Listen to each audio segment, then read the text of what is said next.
इथल्या खड्ड्यांवरून आदित्य ठाकरेंनी सुद्धा सरकारवर निशाणा साधलाय। शिंदेंनी रस्त्यांच्या कामामध्ये स्वतःचे खिसे भरल्याचा आरोप आदित्य ठाकरेंनी पुन्हा एकदा केलाय। ते काय लिहितात पहा। फेकनाथ मिंधे यांच्या भ्रष्ट कारभारानं आज मुख्यमंत्र्यांनाही सोडलं नाही।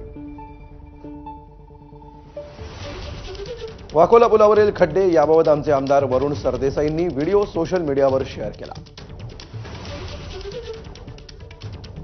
2 वर्ष मी सातत्याने सांगतोय की 5 कंत्राटदारांना हाताशी घेऊन मिंधेंनी स्वतःचे खिसे भरले,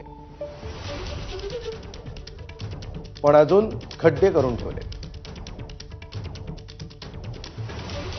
महापालिका आयुक्तांना फोन केल्याची बातमी आहे।